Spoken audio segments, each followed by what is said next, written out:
Hi friends, ఎలా ఉన్నారు? Welcome to the Mahesh show. Tunnel movie review theatre లో అయితే ఎప్పుడో రిలీజ్ అయింది. బట్ రీసెంట్ గానే ప్రైమ్ వీడియోలో స్ట్రీమింగ్ అయితే వచ్చింది. మూవీ తెలుగులో కూడా ఉంది. మరి మూవీ ఎలా ఉందో తెలుసుకునే ముందు మీరు గనక ఇంకా మన ఛానల్ సబ్స్క్రైబ్ చేసుకోకుండా చూస్తుంటే మన ఛానల్లో ఉన్న కంటెంట్ ని ఒకసారి చూసి నచ్చితే సబ్స్క్రైబ్ అయితే చేయండి. వీడియో నచ్చితే వీడియోకి లైక్ చేయండి. ఇక సినిమా చూసాక నాకైతే నచ్చింది భయ్య. అంటే మరీ అదిరిపోయిందని చెప్పను, బట్ అలా అని మరీ చెత్త సినిమా అయితే కాదు. మూవీ స్టార్ట్ అవడం ఒక టెన్షన్ ఫుల్ సీన్ తో స్టార్ట్ అవుతుంది. పోలీసు వాళ్ళు బ్యాంక్ రాబర్స్ మధ్య ఒక ఎన్కౌంటర్ అయితే జరుగుతుంది. ఆ ఎన్కౌంటర్ తర్వాత సినిమా కూడా చాలా సీరియస్ టోన్ లోకి వెళ్తుంది. ఎందుకంటే ఆ ఎన్కౌంటర్ లో చనిపోయిన వాళ్ళ కోసం ఒక కొత్త గ్యాంగ్ ప్రతీకారం అయితే తీర్చుకోవడానికి వస్తారు. ఆ గ్యాంగ్ యొక్క లీడరే మన విలన్. అయితే ఆ ఎన్కౌంటర్ లో పాల్గొన్న ప్రతి ఒక్క పోలీస్ ని చంపాలని చూస్తాడు. అదే టైంలో మన హీరో అథర్వ కొత్తగా రిక్రూట్ అయ్యి పోలీస్ జాబ్ అయితే వస్తాడు. ఆ తర్వాత ఆ గందరగోళంలో మన హీరో ఎలా చిక్కుకున్నాడు, వాళ్ళ మనుషులు చనిపోయారని ప్రతీకారం తీర్చుకునే విలన్ ది తప్ప అసలు నిజమైన విలన్ ఎవరు, నిజమైన జస్టిస్ కోసం ఎవరు పోరాడుతున్నారు అనేది ఈ సినిమా యొక్క మెయిన్ ప్లాట్. ఈ సినిమాకి మెయిన్ పాజిటివ్ వచ్చేసి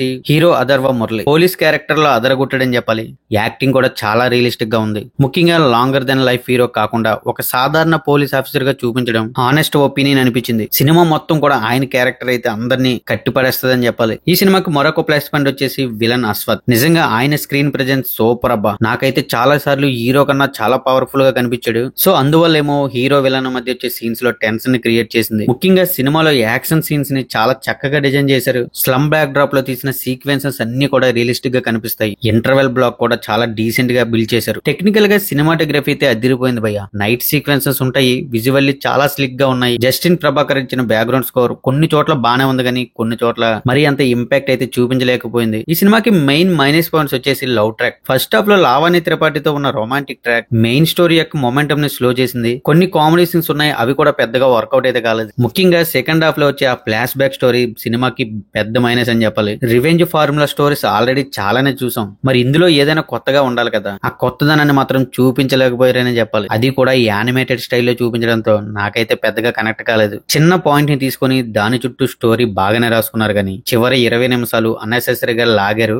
అది పెద్దగా వర్కౌట్ కాల. నాకైతే తెలుగు వెర్షన్ లో స్టోరీ సెటప్ క్లియర్ గా కన్వే కాలేదు. దాన్ని కొంచెం బెటర్ చేసుంటే తెలుగు ఆడియన్స్ ఇంకాస్త బాగా కనెక్ట్ అయ్యేవారు. జస్టిన్ ప్రభాకర్ ఇచ్చిన మ్యూజిక్ అండ్ బీజిఎం ఓకేలా ఉన్న సాంగ్స్ మాత్రం యావరేజ్ గా ఉన్నాయి. డైరెక్టర్ రవీంద్ర మాధవ్ తీసుకున్న కాన్సెప్ట్ ఇంట్రెస్టింగ్ గా ఉన్నా స్క్రీన్ ప్లే మాత్రం చాలా ఓల్డ్ ప్యాటర్న్ లో ఉంది. స్క్రీన్ ప్లే కొంచెం బాగా రాసుకొని ఉంటే సినిమా తాలూకు అవుట్పుట్ అనేది వేరేలా ఉండేది. ఇక ఫైనల్ గా సినిమా చూడొచ్చా అంటే డీసెంట్ స్టార్ట్ తోనే స్టార్ట్ అవుతుంది, బట్ వీక్ ఎగ్జిక్యూషన్ తో సినిమా ఒక రివెంజ్ డ్రామాగా మిగిలిపోయింది. హీరో పెర్ఫార్మెన్స్ అయితే బాగుంది, విలన్ అయితే అదరగొట్టడని చెప్పాలి. యాక్షన్ ఓకే గానీ స్టోరీ కొంచెం ప్రిడిక్టబుల్ గా ఉంటుంది. మీరు థ్రిల్లర్ మూవీస్ ఇష్టపడేవారైతే ఒకసారి చూడొచ్చు. కాకపోతే ఒకటి ఎక్స్పెక్టేషన్స్ మరీ హెవీగా పెట్టుకోకుండా జస్ట్ టైం పాస్ కి ఒక థ్రిల్లర్ మూవీ చూడాలనుకునే వాళ్ళకైతే ఖచ్చితంగా నచ్చుతుంది. మూవీ వచ్చేసి ప్రైమ్ వీడియోలో స్ట్రీమింగ్ అవుతుంది. మీలో ఆల్రెడీ సినిమా చూసిన వాళ్ళు ఎవరైనా ఉంటే మీ ఒపీనియన్ ని కామెంట్ లో చెప్పండి. మీరు గనక ఇంకా మన ఛానల్ సబ్స్క్రైబ్ చేసుకోకుండా ఉంటే మన ఛానల్లో ఉన్న కంటెంట్ ని చూసి నచ్చితేనే సబ్స్క్రైబ్ చేయండి. Thank you guys, thanks for watching. This is Mahesh signing off. జై హింద్.